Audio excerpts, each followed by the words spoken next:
Assalamualaikum. Waalaikumsalam. Bagaimana kabarnya hari ini? Baik. Alhamdulillah. Ada yang tidak masukkah?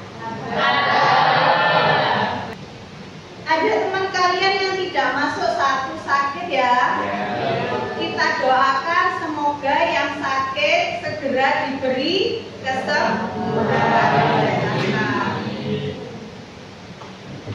Oke, kita berdoa dulu sebelum pembelajaran. Siapa yang mau berdoa? Memulai, silakan.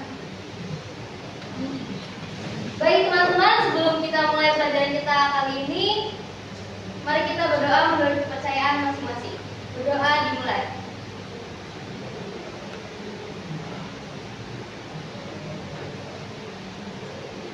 Berdoa selesai. Silakan. Nah, kita ada ice breaking dulu sebelum memulai pembelajaran kali ini. Pernah kalian mendengar tepuk 1, tepuk 2, tepuk 3? Nah, saya coba ya. Tepuk 1, tepuk 2, tepuk 3, tepuk 4, tepuk 5. 2 kali tepuk 3.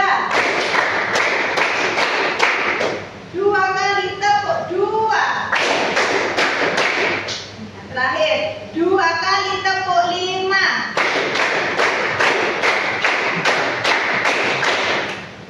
Sip. Oke, tepuk tangan untuk kita semua. Nah, materi kali ini ada tentang bullying, ya, tentang bullying atau perundungan. Tujuannya apa? Agar peserta didik dapat mengenal, memahami tentang bullying, jenis-jenis bullying, dampak serta cara mengatasi bullying. Ini ada video, mari kita lihat bersama-sama.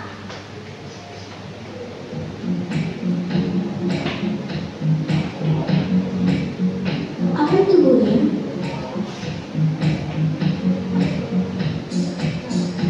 Bullying adalah segala bentuk perilaku intimidasi atau penindasan dari satu individu atau kelompok yang lebih kuat dan dilakukan secara berulang-ulang.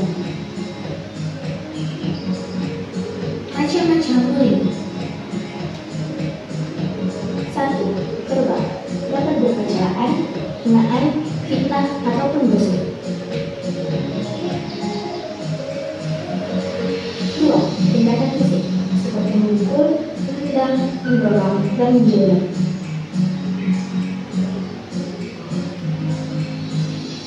3. Cara relasional, yaitu pelemahan harga diri korban dengan cara memusuhi, mengucilkan, dan menghindari. 4. Cyberbullying. Bullying ini meliputi kata-kata kasar atau gambar yang bersifat hinaan melalui media sosial seperti Facebook, Twitter, Instagram, dan lain.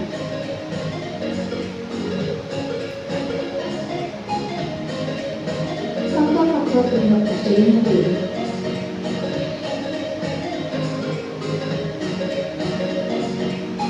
1. Keterbatasan fisik atau berkebutuhan khusus.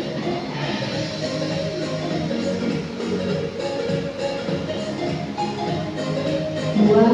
Merasa berkuasa terhadap orang lain.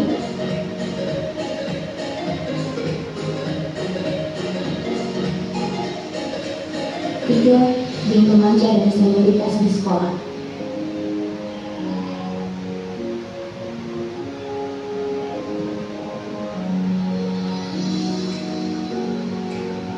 Menurut data dari Komisi Perlindungan Anak Indonesia dari tahun 2011 sampai 2015, kasus bullying di Indonesia sangat memprihatinkan dan terjadi baik di sekolah maupun di lingkungan masyarakat.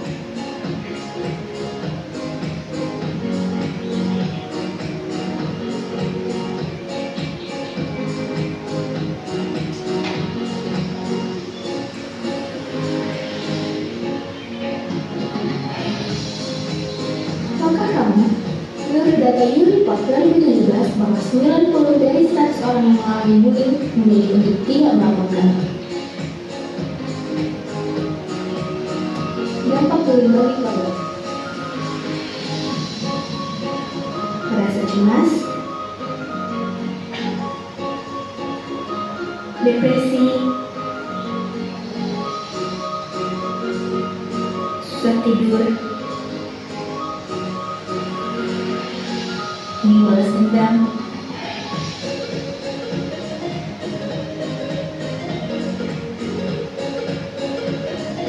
bahkan sampai bunuh diri. Cara mencegah bullying: tumbuhkan rasa percaya diri, tanamkan rasa rendah hati dan rasa empati, dan bergaul dengan orang yang dapat dipercaya. Jika bullying terjadi, cara mengatasinya adalah 1. Laporkan pada teman, guru BK, wali kelas, dan orang tua apabila kamu mengalami atau melihat perilaku bullying. 2. Kendalikan emosi dan menahan diri. 3. Berkomunikasi dan minta bantuan pada teman, senior, atau guru.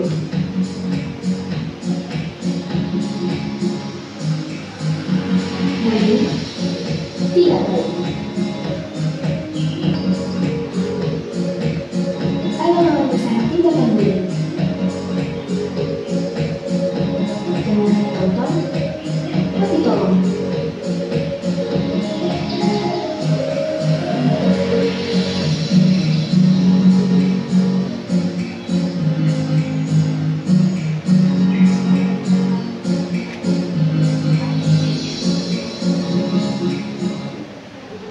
Oke, ini tadi cuplikan atau video tentang bullying. Ada yang tahu bisa menjelaskan apa itu bullying? Silakan, Budi. Jadi bullying itu adalah segala bentuk tindakan, intimidasi atau penindasan dari satu atau kelompok yang lebih kuat. Sip, betul. Jadi bullying ini adalah perilaku tidak menyenangkan baik secara verbal ataupun sosial di dunia nyata maupun dunia maya. Kalau dunia maya itu termasuk apa? Cyberbullying, yang membuat seseorang merasa tidak nyaman, sakit hati, dan tertekan baik dilakukan perorangan ataupun kelompok. Jadi meskipun kamu hanya menjelekkan atau mengolok-olok temanmu, itu termasuk salah satu bentuk bullying. Nah, ini ada kebijakan perlindungan anak karena kalian anak sekolah di bawah 17 tahun, ada undang-undang yang mengatur tentang itu. Salah satunya tentang kekerasan anak. Jadi bullying kan termasuk salah satu tentang kekerasan anak. Ada undang-undangnya, kemudian ada sanksi pidananya juga. Kalian kalau mau melakukan bullying, jadi dipikirkan lagi, jangan sampai kalian nanti termasuk di salah satu kategori anak-anak yang terpidana itu tadi, ya. Ada undang-undang perlindungan anak. Baik, di mana saja bisa terjadi perundungan atau bullying? Di mana? Yang pertama di rumah. Ada lagi di mana? Di lingkungan masyarakat atau tetangga juga bisa. Kemudian di tempat mungkin kalian ada les juga ya, atau ngaji atau organisasi yang lain, itu termasuk di lingkungan masyarakat. Di sekolah. Nah, kemudian di mana lagi? Di sosial media atau cyberbullying. Kalau misalnya di rumah, contohnya di rumah, apa? Biasanya membuli dengan kakak atau adik. Pernah nggak kalian memanggil kakak atau adik dengan julukan atau sebutan yang bukan nama sebenarnya atau nama panggilannya? Nah, nggak boleh ya. Kenapa? Karena itu termasuk salah satu bentuk bullying di rumah. Kemudian di lingkungan masyarakat atau tetangga atau tempat lembaga kalian berorganisasi, entah itu di Karang Taruna. Ada yang ikut Karang Taruna? Ada kan? Nah,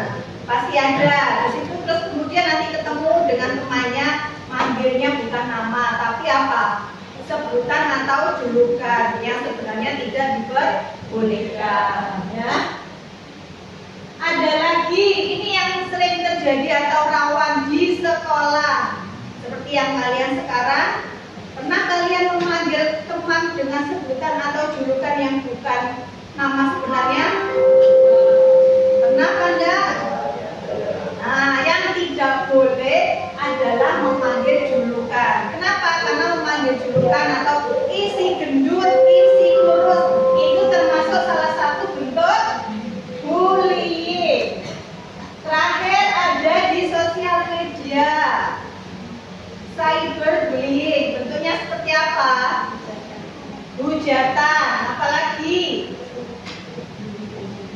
olokan atau biasanya ngerasani bahasanya ya, membicarakan di belakangnya, membuat grup tersendiri, tidak grup kelas, kemudian mengobrol atau membicarakan teman kalian. Itu yang tidak boleh. Kenapa? Itu termasuk bullying atau perundungan di cyberbullying di media sosial. Ini ada jenis-jenis bullying sekarang. Bullying secara verbal, ada bullying secara fisik, ada secara sosial, dan yang terakhir adalah cyberbullying. Yang pertama ada bullying fisik. Nah, ini contohnya apa aja? Bullying dilakukan dengan cara melakukan kekerasan, baik memukul, menjewer, mencubit, apalagi menendang, terus apa? Mencuri barang juga, mendorong, menjewer. Nah, apalagi biasanya kalian lakukan? Yang tidak waduh, mencolok mata, menjambak. Nah, itu yang tidak boleh ya. Itu termasuk salah satu bentuk bullying fisik. Kemudian ada bullying sosial atau social bullying. Menyebarkan gosip. Ada di sini yang suka menggosip? Tidak ya. Apalagi ada mengancam, terus gurauan atau ngolok-ngolok. Itu yang tidak boleh. Itu adalah pengertian bullying secara sosial. Bagaimana untuk cara mengatasinya? Nanti ada di slide selanjutnya. Ada bullying verbal. Verbal bullying. Bullying ini dilakukan dengan cara mengancam, menggoda, apalagi memanggil dengan julukan. Itu yang tidak boleh. Menghina keluarganya. Pernah kalian memanggil teman kalian dengan nama ayahnya? Atau nama ibunya? Itu adalah bullying secara verbal. Ayahnya namanya Aris dipanggil, padahal namanya sendiri itu ayahnya Aris, tapi menghina temannya namanya Aris, sama-sama memanggil nama ayahnya. Itu yang tidak boleh. Itu termasuk salah satu bullying secara verbal. Secara langsung,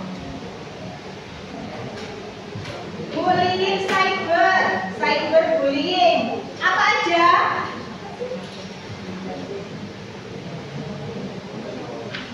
Menyebarkan gosip yang tidak benar, yaitu tadi membuat grup. Kemudian apalagi mengirim foto teman kalian, misalnya teman kalian di kelas tidur, terus kalian foto disebarkan.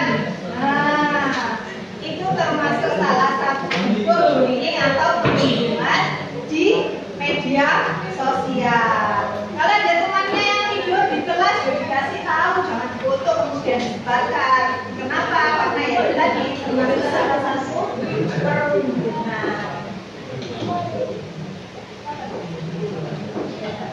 Ini ada pihak yang terlibat dalam tindakan perundungan. Jadi bullying itu ada 3 yang terlibat. Yang pertama apa? Korban. Betul. Korban ini siapa saja biasanya? Anak yang seringkali menjadi korban perundungan atau bullying biasanya mengarah pada kondisi anak yang berbeda secara fisik atau mental. Ya. Anak yang cenderung sulit untuk berkomunikasi di kelas, sosialisasi di kelas kalian kucilkan, tidak diajak untuk bersama kerja kelompok, sehingga dia memiliki apa? Kelompok tersendiri, membuat kelompok tersendiri. Itu yang tidak boleh, itu biasanya korbannya seperti itu. Anak yang fisiknya berbeda, entah itu lebih kurus, entah itu lebih gemuk daripada kalian, kemudian dibully, lah itu yang tidak boleh. Itu biasanya menjadi sasaran empuk. Bahasa sasaran empuk apa? Korban, seperti itu ya. Ada korban. Yang kedua ada siapa? Pihak yang terkait. Pelaku. Pelaku ini siapa saja? Pelaku ini orang yang lebih cenderung memiliki fisik yang lebih besar atau lebih kuat atau lebih kaya, merasa dirinya benar, merasa dirinya lebih kaya, merasa dirinya lebih pintar, sehingga bisa apa? Bisa membuli temannya yang ada di bawahnya, merasa temannya lebih miskin daripada teman satunya. Lah itu yang tidak boleh. Itu biasanya pelaku. Tidak ada ya di sini, di kelas ini tidak ada ya. Kemudian saksi, karena ada tiga, yang pertama korban, kemudian pelaku, ada saksi, pastinya ada saksi. Saksi ini siapa? Saksi adalah orang yang melihat, menonton kejadian bullying itu tadi. Ada yang namanya bullying victim. Jadi kalian merasa ada di grup itu tapi tidak apa? Tidak ikut membuli, tidak dibully, tapi kalian tahu. Itu harus lapor kemana? Atau kalian biarkan saja? Ayo, apa yang harus dilakukan? Hah? Dilaporkan, betul. Dilaporkan pada siapa? Pada pertama orang, kedua pada wali, ketiga sama. Kalau misalnya tidak berani, boleh ke temannya curhat. Nah, bahasanya seperti itu, boleh diceritakan, kemudian nanti sama temannya diajak untuk lapor ke wali kelas atau guru BK. Harus harus dirangkul temannya, sehingga apa? Dia merasa tidak sendiri. Nah, ini ada sebab-sebab atau dampak negatif bullying. Biasanya yang menjadi bullying itu siapa saja? Siapa? Ada senior. Nah, biasanya ya bullying terjadi karena tradisi atau turun-temurun dari seniornya. Kemudian hanya ingin ada dorongan untuk mendapatkan kepuasan aja, hanya merasa senang, waduh aku sempurna harus membuli itu tadi. Itu yang tidak boleh. Ada dampak negatifnya anak yang menjadi korban bullying, apa aja dampaknya? Bisa dilihat apa? Depresi, terus cemas, apalagi susah tidur, terus apalagi nilainya biasanya menurun, biasanya pintar, biasanya dapat nilai bagus, kemudian nilainya jadi menurun. Yang paling parah apa? Bisa terjadi bunuh diri. Kenapa? Karena dia merasa depresi, tidak ada yang diajak cerita, mau curhat takut, mau cerita ke gurunya takut, akhirnya dipendam sendiri, menjadikan dia depresi terus bunuh diri. Itu yang jangan sampai terjadi ya. Kenapa? Karena itu adalah dampak negatif terburuknya bullying. Sekarang bagaimana cara untuk menghindari tindakan bullying? Bagaimana caranya? Yang pertama ada komunikasi dengan orang yang dipercaya. Seperti pada siapa? Orang tua. Dia sama guru. Guru BK juga bisa, wali kelas juga bisa. Yang terpenting kalian merasa nyamannya ke siapa? Langsung dilaporkan. Gitu ya, cara menghindarinya. Kalau mendapatkan perlakuan bullying, langsung saja cerita ke orang tua, kemudian ke guru kelas boleh, wali kelas boleh, ke guru BK juga boleh. Tindakan yang harus kamu lakukan ketika menjadi seorang saksi bullying. Misalnya kamu melihat ada temanmu yang dibully, ada pelakunya, ada korbannya. Apa yang kalian lakukan? Melapor boleh, menghentikan langsung pada saat itu juga boleh. Apalagi yang pertama adalah merangkul, istilahnya apa? Memberikan dukungan pada korban kalau dia tidak sendiri. Kalau tidak berani diajak, gitu ya. Kemudian jika memang tidak bisa secara langsung membantu, kamu bisa membuat laporan langsung ke wali kelas. Bu, saya mau lapor Bu, di kelas saya ada anak yang dibully Bu, pelakunya ini Bu, korbannya ini Bu. Nggak apa-apa langsung. Kenapa? Karena kalau kamu tidak bisa menghentikan secara langsung, ya berarti harus laporan kepada guru kelas atau wali kelas, gitu ya. Nah, ini ada beberapa kata sweater. Karena motivasi bahagia dan sukses adalah milik siapapun. Semua orang bergerak bahagia dan sukses, termasuk pada korban bullying.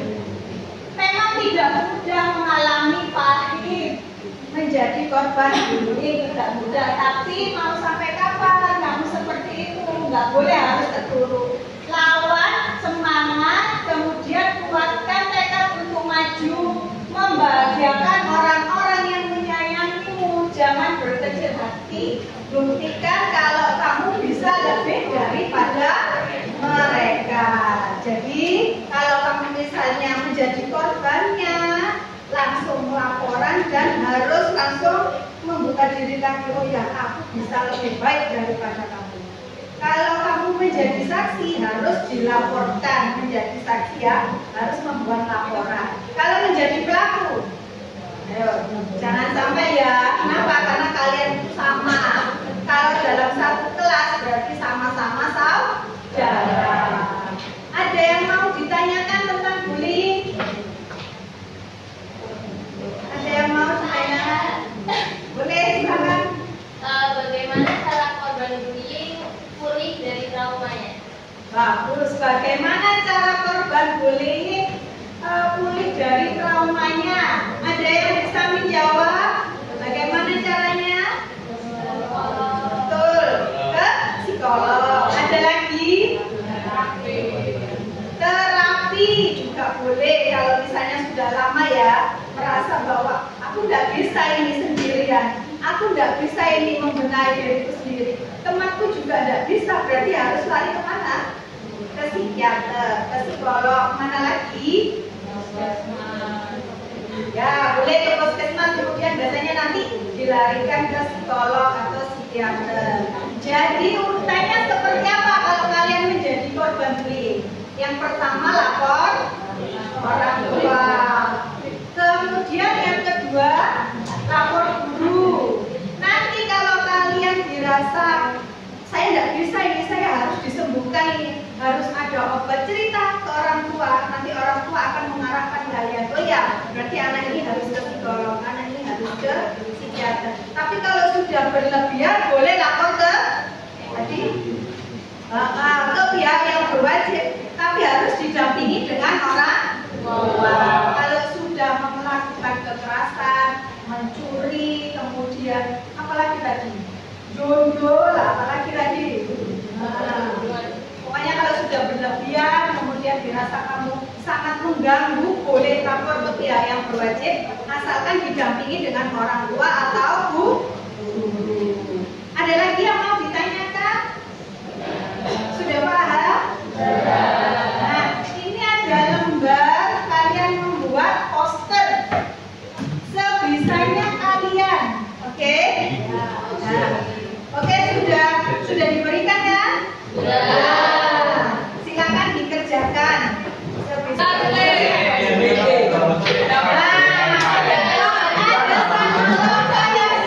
Ada dijelaskan jawabannya apa?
Jangan sampai orang itu merasa sakiti atau hati gara-gara ketikan dari kalian. Tepuk tangan.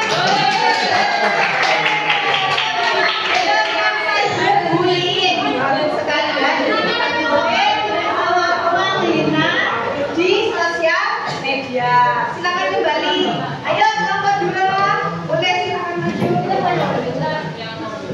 maju. Ya. Langsung.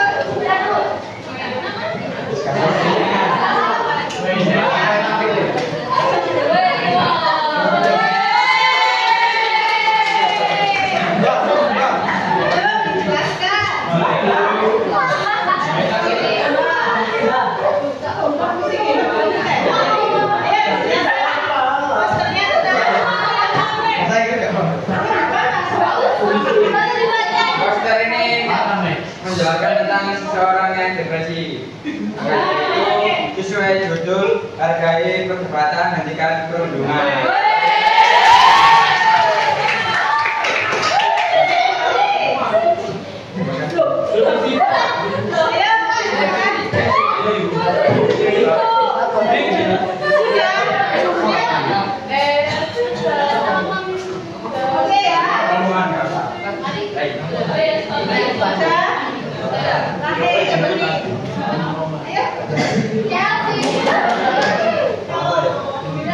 Selamat siang semuanya.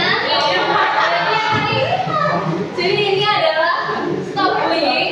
Di sini ada contoh-contoh. Di sini ada cyberbullying. Di sini ada bullying fisik secara fisik. Ini juga fisik. Contohnya ini diinjak-injak. Ini adalah contoh bullying rasisme. Ya. Jadi ya ini dia stop bullying. Stop bullying ya, katakan tidak pada bullying. Tepuk tangan. Oke,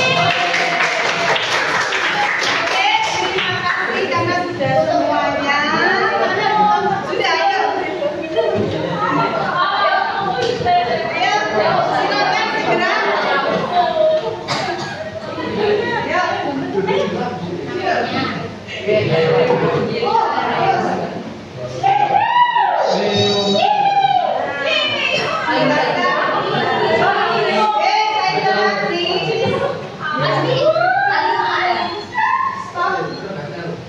Sini ada tulisan stop bullying. Jadi di sini ceritanya ada orang yang dibully secara verbal, ada tapi kata-katanya mengejek atau mau Jadi ini apa? Jadi intinya juga perundungan ciptakan suasana sekolah yang menyenangkan. Tepuk tangan. Jaga perundungan, ciptakan suasana sekolah yang menyenangkan. Terima kasih, boleh kembali. Oke, sudah semuanya bagus, keren. Anak DKP langsung, DKP Terima kasih. Kali ini saya evaluasi dulu. Berarti perundungan itu apa? Tidak boleh dilakukan. Kalau misalnya kalian melihat teman kalian ada yang dibully, pertama lapor kepada siapa? Kedua,